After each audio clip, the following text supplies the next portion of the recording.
رجعنا لكم مشاهدينا ولسه جوه حديقة الحيوان ولسه بنحتفل مع الشعب المصري بعيد الأضحى المبارك. الناس حاسين ان الجو لطيف وفي نفس الوقت حاسين بالأمن والأمان. كل اللي بنتكلم معاهم سواء أثناء التصوير أو بره التصوير بيأكدوا انهم حاسين بالتواجد الأمني ومبسوطين ويحتفلوا بالعيد جوه حديقة الحيوان. زي ما هنتكلم مع المواطنين لازم نتكلم كمان مع المسؤولين. معانا دلوقتي الدكتور علي اسماعيل رئيس قطاع الهيئات وشؤون مكتب وزير الزراعة. بنرحب بحضرتك يا فندم. وكل الشعب المصري في كل ربوع مصر بخير وسلام وعيد أضحى مبارك. كل سنة وحضرتك طيب. عايزين نعرف بقى حضرتك مسؤول عن حدائق الحيوان في كل محافظات جمهوريتنا. أنا الدكتور علي اسماعيل رئيس قطاع الهيئات شؤون مكتب الوزير. احنا النهارده في زيارة تفقدية نيابة عن معالي الوزير لارتباطاته بسفر بمؤتمر دولي. فلكن أنا مع الزملاء دكتورة فاطمة تمام والأخوة الزملاء وبنشوف استعدادات الحديقة والزملاء، الأمن، الأفراد، الخدمات، الحالة اللي موجودة، الاحتياجات بتاع المواطنين بشكلهم جوه الحديقة. هو نوع من التفقد العام للحدائق اللي موجودة سواء كانت الأورمان، حدائق الحيوان، حديقة الأسماك، وبنتابع الموقف وبشكل عام على مستوى الجمهورية. كل الحدائق التابعة لوزارة الزراعة اللي المفروض في إشراف عليها بيتم التنسيق قبل العيد عشان تبقى مستعدة لاستقبال الزوار. إزاي يا فندم بتستعد؟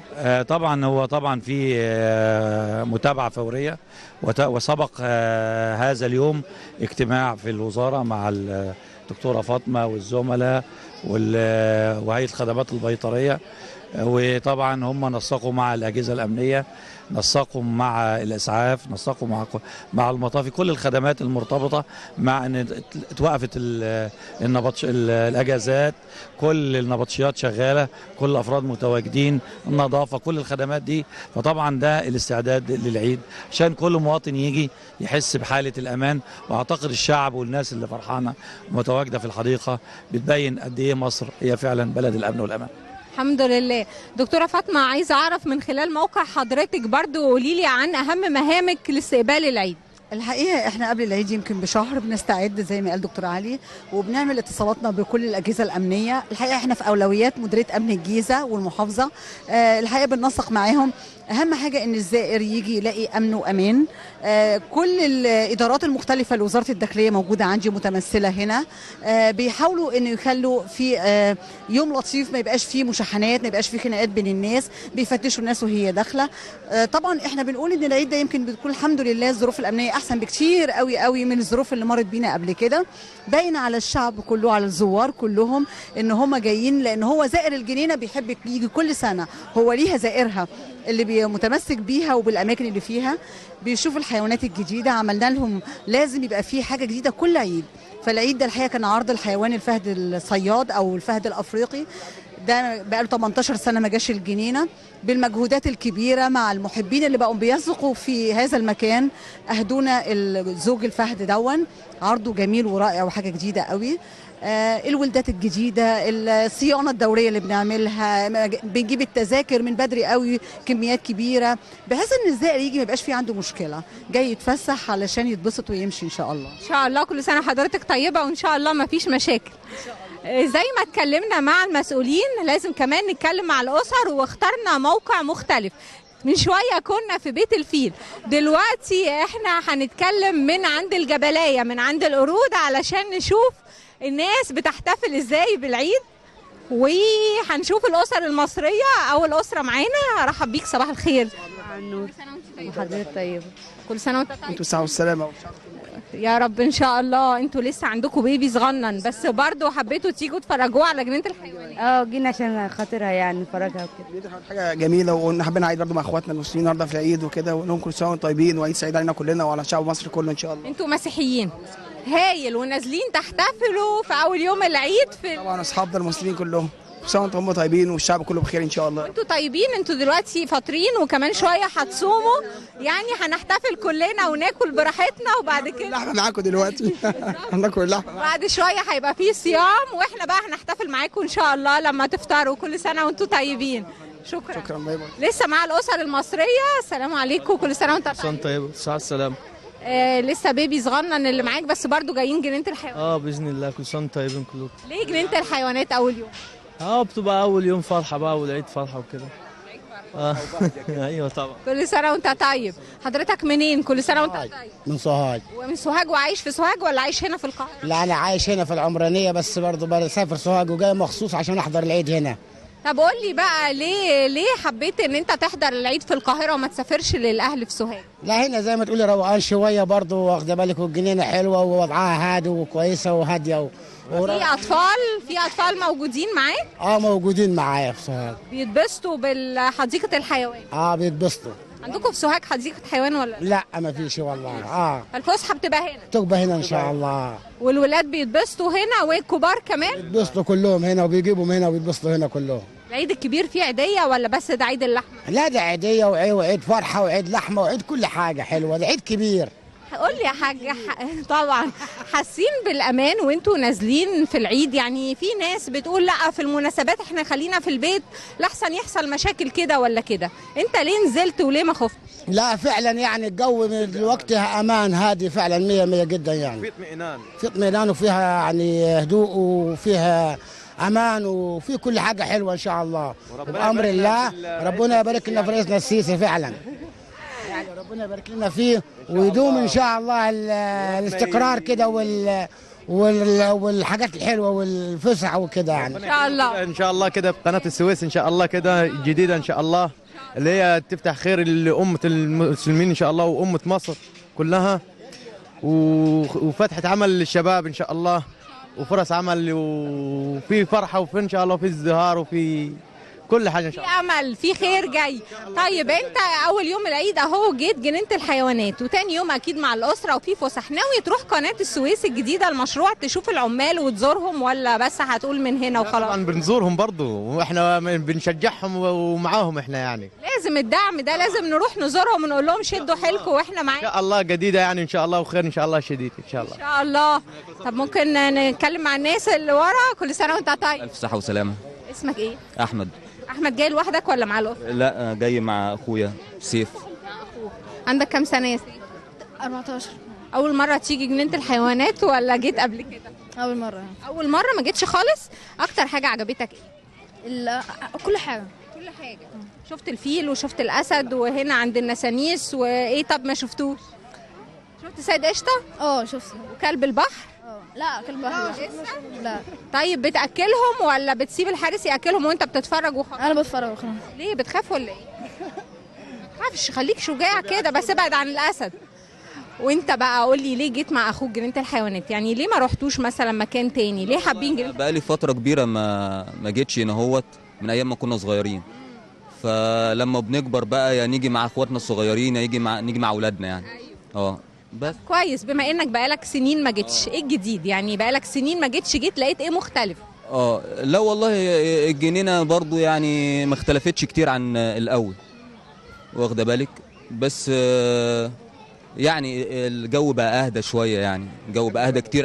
يعني ايام الثوره كانت الدنيا ما تعرفيش تخش هنا من القلق وكده، كنت تخافي كمان على الاولاد الصغيرين، لكن دلوقتي الحمد لله يعني احنا كفايه ان احنا جينا وحاسين الناس في امان.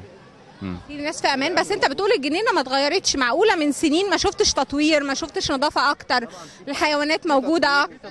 لا في تطوير بس يعني ما فيش شيء اختلف كتير يعني. بس زي ما انت فاكرها زي يعني ما فيش حاجه اختلفت كتير قوي.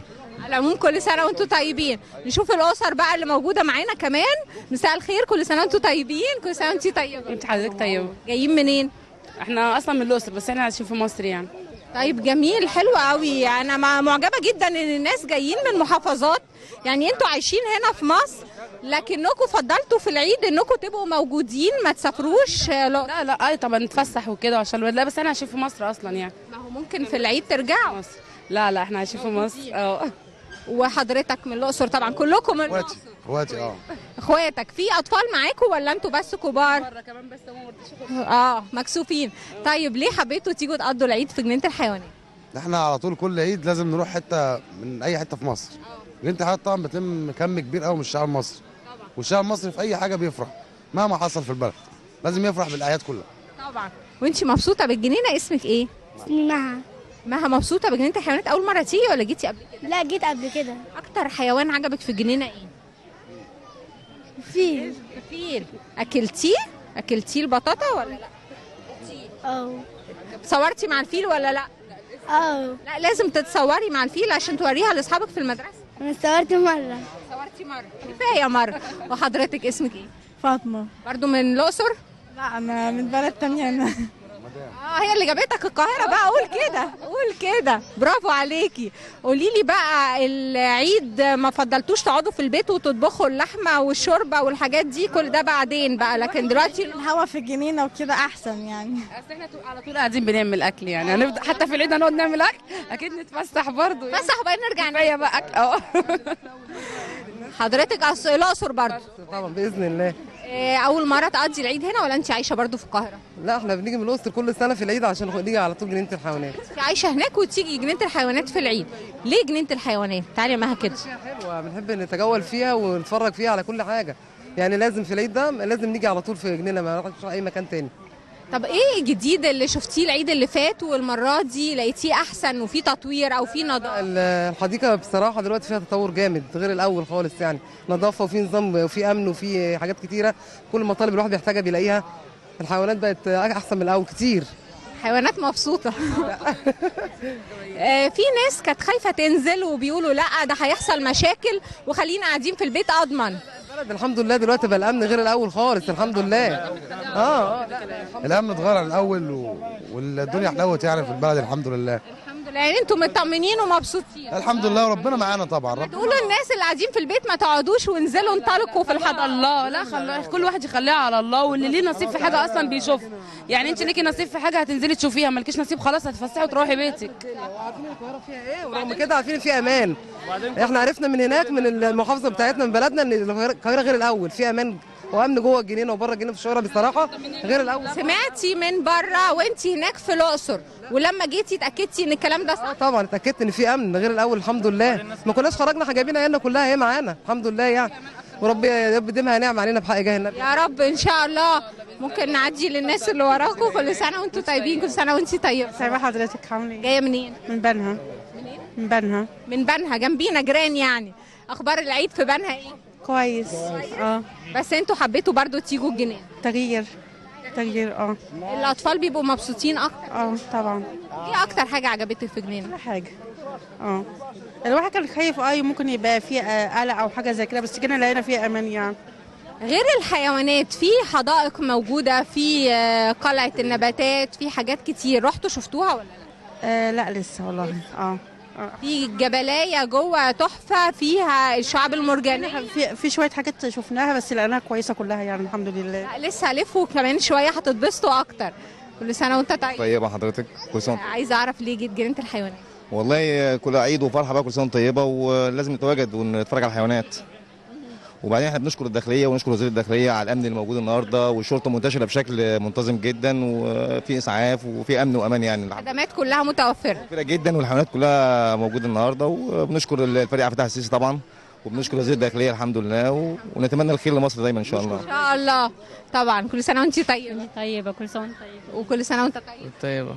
نفس السؤال يعني، انا بسال الناس كلها لان انا مبسوطه الحقيقه ان انا جايه لجنينه الحيوانات في عيد الاضحى، والناس بتبقى فاكره ان كل الناس في البيوت قاعده في جنب الذبح وبتقطع اللحمه، لكن لما لقينا المصريين موجودين في الحدائق مبسوطين بيكوا جدا. كل سنه وانتم طيبين. ليه جيتوا الجنينه؟ احنا جينا النهارده، الجو رايق النهارده، واحنا اول مره ننزل بصراحه، من بقالنا يجي 7 سنين ما جيناش خالص، بس احنا قررنا ننزل النهارده عشان احنا مطمنين السنه دي، وحبينا ننزل وحبينا نفسح الولد، وهو اول مره يشوف الجنينه. ساعه ما الولد جه وما راحش جنينه خالص لان الجو كان قلق واحنا كنا خايفين ننزل، بس السنه دي الحمد لله نشكر ربنا الجو امان خالص. هتوديهم فين في الجنينه؟ وديتهم ايه وفاضل ايه؟ وديت الاسود يسو لسه بقى انا شايفه الصليب. يعني لا تتخيل احنا مبسوطين قد ايه ان المسيحيين موجودين مع المسلمين في عيد الاضحى ونازلين تحتفلوا. لا مفيش مشكله خالص، وعادي يعني كلنا اخوات طبعا طيبين. طبعا. وانتوا بتحتفلوا معانا دلوقتي وكمان شويه احنا هنحتفل معاكم. اكيد ان شاء الله بعض على طول. طبعاً، ده لازم. كل سنه وانت طيب. كل سنه وانت طيب. اسمك ايه؟ كيفن. كيمو؟ كيفن. كل سنه وانت طيب. شفت ايه في الجنينه يا كيفن؟ شفت قرد نسناس والاسد والنسناس والدب والدب. قلتي لابو زلومه اخباره ايه؟ شفنا كويس. واكلت الدب. سلم لي عليه لو سمحت. يلا قول له كل سنه وانت طيب. اتعرف بيك. كل سنه وانتوا طيبين. حضرتك عبد الرحمن يا فندم. عبد الرحمن برضو جايب البيبي. محمد محمد عبد الرحمن جاي جنينه الحيوانات. شفتوا ايه وفاضل لكم ايه؟ كل حاجه في الجنينه كانت حلوه، الفيل والاسد وحاجات حلوه قوي كبيره قوي. انت جاي انت والاسره ولا انت عبد الرحمن؟ سلمى ومراتي اهوت كمان اهي. سلمى مستخبيه ليه؟ اول مره تيجي الجنينه ولا جيتي قبل كده؟ لا جيت قبل كده. جاي. اكتر حاجه عجبتك هنا ايه؟ بتحبي ايه؟ الفيل. اكلتي الفيل؟ شفتي الزلومه بتاعته كبيره ازاي؟ خفتي منه ولا لا؟ ما خفتش. طب لما تروحي المدرسه هتحكي لصحابك ان انت نزلتي في العيد رحتي جنينه الحيوانات؟ هتحكي لهم على ايه كمان؟ الاسد كلب البحر وكلب البحر انت بياخدي بابا معاكي هو هيحكي لهم كويس. اتعرف بيكي؟ امل عبد النبي. امل انت مامتهم؟ ايوه. ليه وكل سنه وانت طيبه حبيبتي، ليه حبيتي تيجي تقضي العيد في جنينه الحيوانات؟ تعرف الاولاد يعني افرجهم على الحيوانات وكده يتعرفوا عليه. طيب والخطط بعد كده تاني يوم هتعملوا ايه او بعد الظهر هتعملوا تاني يوم بقى لا هنقعد في البيت، بعد الظهر لا هنروح على النيل ناخد مركب على النيل. يعني النهارده كله فسحه؟ النهارده في الشارع كله. وبكره بقى زيارات عائليه؟ بكره زيارات عائليه ان شاء الله. ان شاء الله تتبسطوا وتستمتعوا ان شاء الله. مين تاني عايز يسجل؟ قولي لي مين. نرمين. قولي يا نرمين في سنه كام؟ انا في تانية اعدادي. اكتر حاجه عجبتك في الجنينه ايه؟ الجو الهادي، وكنت بشوف الفيل ده جميل قوي واكلته ومسكته، والناس كويسه معانا وبنتمشى يعني ونشوف الاحوال. يعني كان الاول ما كناش بنيجي علشان الاوضاع كانت وحشه، فدلوقتي مستريحين اكتر. دلوقتي مبسوطين. يعني الهوا جميل وبنتمشى، يعني كل حاجه كويسه. طب الحمد لله. حضرتك قولي لي اول مره تيجي بالاطفال الجنينه؟ لا احنا بقالنا فتره ما جيناش بصراحه من ساعه اللي حصل، فاحنا اول مره نيجي بقالنا بتاع 4 سنين اهو. بس طيب اكتر حاجه عجبتك ايه بما ان بقالك فتره ما جيتيش؟ شايفه في تغيير ولا هي زي ما هي؟ لا بصراحه جميل جدا والله جميل. الواحد حس بهدوء جامد، براحه، حتى واحنا داخلين من باب الامن واقف، فالواحد حس براحه يعني وكده. حسيتي براحه وامان وشايفه الدنيا نظيفه؟ نظيفه جدا بصراحه عن الاول بكتير. يعني الاول كان الواحد كان اخر حاجه يفكر فيها انه يجي جنينه الحيوانات، لكن دلوقتي اول ما فكرنا بصراحه، لما انا بصراحه شفتها الصبح في التلفزيون برضو، ففكرت على طول ان انا اقوم اجي. يعني انت شفتينا الصبح نزلتي عشان تيجي؟ لا والله نزلت من جمال يعني بتاع الجنينه وكده، قلت لهم لا ده الجنينه اتغيرت يلا نروح. طب الحمد لله. لسه مع الشباب؟ جاي مع الشباب لوحدك مع اصحابك ولا مع الاسره؟ جاي لوحدي. ليه؟ لوحدك كده لوحدك ولا مع اصحابك؟ لا لوحدي. لوحدك. طيب ايه اللي جابك الجنينه بقى؟ بصراحه من الحلاوه اللي فيها بشوفه جميله جدا، والحيوانات اللي فيها كده يعني حاجه جميله جدا. طيب يعني انت جيت لوحدك عشان تنزل تتفسح في العيد. قولي في بعض الشباب بيبقى لما بيشوفوا تجمعات بنات او اسر بيضايقوهم، انت رايك ايه في الموضوع ده؟ انا بقول انه غلط، يعني اخواتنا ما ينفعش نعمل معاهم كده. شو اي بنت او اي حد يعني اخواتنا ما ينفعش احنا نعكسهم كده، غلط. احنا طالعين نتفسح ماشي وايه عادي يعني نتبسط. تمام. وحضرتك جاي لوحدك ولا معاك اصحاب؟ معايا اصحابي كلهم مجمعين بعضنا كده وجايين كلنا مع بعضنا كده نتفسح اول يوم العيد طبعا، وما شاء الله الاجواء جميله هنا بصراحه، يعني الحديقه جميله قوي بصراحه. طيب الحمد لله. ومبسوطين وفي نفس الوقت شباب محترمين واخدين بالهم من الاسر اللي حواليهم، مفيش حد بيضايق حد ولا بيتعدى على حد؟ الحمد لله لا مفيش مشاكل، بنتفسح عادي زي اي حد بيتفسح، واخدين راحتنا الحمد لله، لا بنأذي حد ومع نفسنا الحمد لله يعني. الحمد لله. لسه مع الاسر المصريه. صورك. قول لي اسمك ايه؟ احمد. عندك كام سنه؟ 14. 14. بتعمل ايه في الحديقه؟ جايب الكوره؟ مش ممنوع الكور في جنينه الحيوانات؟ عادي. مش ممنوع يعني، بس بعيده عن الناس. تلعبوا في الاماكن المخصصه للكوره. وانت اسمك ايه؟ اسلام. اسلام، جاي برضو معايا تلعب بالكرة؟ لا انا جاي مع اصحابي. جاي مع اصحابك. ليه جيتوا جنينة الحيوانات اول يوم؟ عشان حلوه، بحس فيها بالهدوء. طب ايه اكتر الحيوانات اللي عجبتك؟ القرود. تقعدوا تتفرجوا عليها وهي بتتنطط؟ جايب لها اكل معاك سوداني ولا لا؟ لا احنا بناكلها من هنا. من هنا الحارس بيديك اه. حضرتك معاكي سوداني. طيب قولي لي ليه جبتي الاولاد وجيتي جنينه الحيوانات؟ تغيير جو، بنغير جو كده يعني، نشوف المناظر الطبيعيه، يعني مخلوقات كويسه يعني نشوفها. طيب انا عايزه اتكلم عن الامن. انت حاسه ان انت مطمنه وانت نازله في العيد؟ مش قلقانه من حاجه؟ طبعا مطمنه الحمد لله، يعني في حاجات كتير اتغيرت عن الاول، حاسين بالاطمئنان. اكيد الحمد لله. يعني في بعض الناس بتقول لا احنا ما ننزلش في المناسبات، الدنيا بتبقى زحمه والتجمعات. لا كان الاول، لكن دلوقتي في امان الحمد لله وفي اطمئنان الحمد لله. طيب ماشي، شكرا. كل سنه وانت طيبه. لسه مع الشباب. كل سنه وانت طيب. وانت طيبه. قول لي ايه اللي جابك الجنينه؟ يعني حاجه مثلا مكان جميل، بتبقى فيه ناس كتيره، يعني حاجه الناس فرحانه، فالواحد بيحب الاماكن ديت، يعني بيحب الاماكن اللي تكون الناس فيه فرحانه، كلها فرحانه، كل اللي حواليك يعني. تنزل انت واصحابك؟ بنزل انا واصحابي.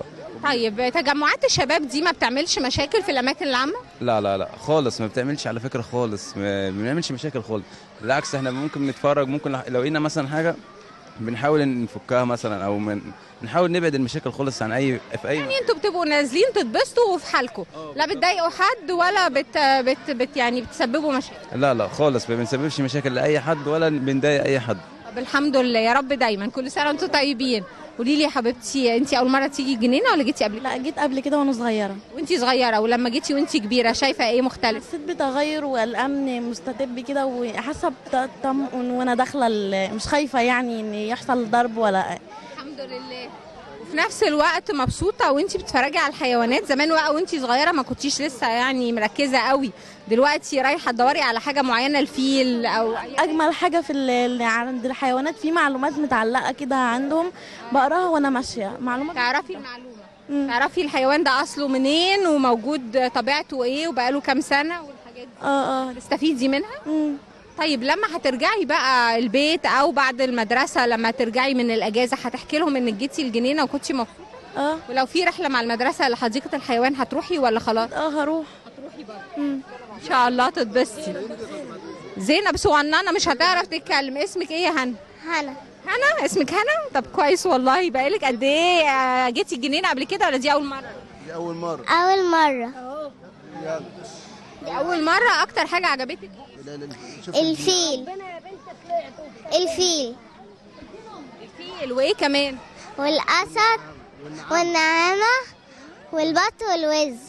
طيب جميل. الشباب، انا لسه باكد على وجود الشباب اللي موجودين معانا في جنينه الحيوانات، لكنهم بياكدوا انهم ما بيعملوش مشاكل، بالعكس بيحافظوا على الناس اللي حواليهم. عايزه اعرف ايه اللي جابكم الجنينه والجنينه زحمه؟ ما لقيتوش ان الناس تقول لكم انتوا شباب جايين تعكسوا البنات ولا حاجه؟ جايين نشوف الناس الحلوه اللي هنا والحاجات الحلوه، وجايين نقضي يوم سعيد. كل سنه وانتم طيبين. جاي منين؟ جايين من طور البلد، من حلوان. جايين نقضي يوم سعيد. من الجيش، من طور البلد. منطقه هناك ولا انتوا في الجيش؟ منطقه احنا في الجيش وبنيجي نتفسح على طول. يعني عندكم اجازه فجايين تقضوها في جنينه يوم سعيد هنا، يوم حلو كده، يوم العيد. انتوا عددكم قد ايه؟ الشله بتاعتكم قد ايه؟ لا احنا 5 بس. 5 بس. وجايين تقضوا اليوم الصبح في الجنينه وبعد كده هتعملوا ايه؟ هنروح هنتفسح بقى، اللي يروح عند اهله اللي يروح هنا في حته. تتبسطوا في الجنينه. تمام. الحمد لله. كل سنه وانتم طيبين. جايه منين؟ من معصره. من حلوان يعني، من هنا. طيب ليه جيتوا جنينه الحيوانات؟ عشان اتفرج على الحيوانات واشوف الحيوانات وكده يعني. مبسوطين هنا؟ الحمد لله. حضرتك مبسوط وانت جايب الاسره وجاي جنينه الحيوانات؟ الاسره من الاقصر. من الاقصر. جايب المدام وبنتي. كل سنه وانتي طيبه. نفرح كده في كل سنه طيبين. وانت طيب. يعني انتوا جايين من الاقصر تقضوا الاجازه هنا والعيد بس، لكن انتوا عايشين هناك؟ لا احنا عايشين في الاقصر، بس يعني جينا هنا عشان نحضر العيد. طب الحمد لله. كل سنه وانتم طيبين. والولاد مبسوطين بقى في جنينه الحيوانات؟ هم المدام مدام، ودي بنتي، ودي بنتي، وده ابن الصغير. ده الولاد والاحفاد. طب ممكن نتكلم مع المدام؟ كل سنه وانتي طيبه. طيبه حبيبتي. العيد في مصر مختلف في القاهره عن الاقصر؟ لا حلو هنا برضه. انتوا في الاقصر بتحتفلوا بالعيد ازاي؟ زي كل الناس يعني. بتعملوا ايه الصبح؟ بيبقى فيه ذبح، بتخرجوا تتفسحوا في الحدائق برضو ولا بتروحوا المعابد بعد الذبح وكده يعني، ونروح نخرج اخر النهار يعني. لكن هنا بقى الخروجات مختلفه. ما عندكوش جنينه حيوانات في الاقصر؟ لا. الاولاد اول مره يشوفوا جنينه الحيوانات؟ لا، وجينا قبل كده احنا ويعني اتفسحنا وكده، بس جينا يعني ناخد العيد مع بنتي وكده يعني. جيتوا ازاي؟ بالقطر؟ لا، بعربيتنا. معنا الطرق وانتوا جايين بتبقوا مطمنين، مش حاسين بمشاكل في الطريق؟ الحمد لله. الحمد لله. طريق الجيش يعني في امان كويس يعني بالنسبه لطريق الجيش. كان الاول يعني كانت فيه، بس دلوقتي الحمد لله يعني كل حاجه الاول كنتوا بتبقوا مش مطمنين، لكن دلوقتي الطرق وانت سايق على الطريق مسافه كبيره ما فيش مشكله. لا ما فيش اي حاجه، كله تمام، ويعني الطريقه كويسه. وكانت الاول فيها، لكن دلوقتي الحمد لله ما فيش اي حاجه يعني. الحمد لله. انتوا حبيتوا تيجوا بالعربيه عشان يبقى سهل تتنقلوا بين الاماكن، لكن السكه الحديد برضو امان والقطارات شغاله ما فيش مشكله. الحمد لله. الحمد لله. ناويين ترجعوا امتى؟ بكره يا بعده بالكتير يعني. ان شاء الله على خير، واحنا مبسوطين بوجودكم معانا. قولي لي اسمك ايه؟ هدى. هدى، اول مره تيجي الجنينه ولا جيتي قبل كده؟ اول مره. اول مره. ايه اكتر حاجه عجبتك؟ الفيل. وايه تاني؟ حاجات كتيره حلوه. كل سنه وانت طيبه. قولي لي حضرتك من الاقصر برضو معاهم؟ بنتك. قولي لي بقى البنوته الصغننه مبسوطه ولا خايفه من الحيوان؟ كلهم مبسوطين الحمد لله. عايزاكي تقولي لي مظاهر العيد عندكم في الاقصر مختلفه عن القاهره في ايه؟ ما انت بتخرجي هناك وخرجتي هنا، ايه الفرق؟ الفرق يعني الصعيد غير طبعا، غير القاهره وكده يعني. فطبعا بيهتموا بالذبح وقعده البيت في النهار وكده يعني في الشارع، والخروج بالليل بس، محدش بيخرج بالنهار. لكن هنا الدنيا زحمه صبح وليل على طول.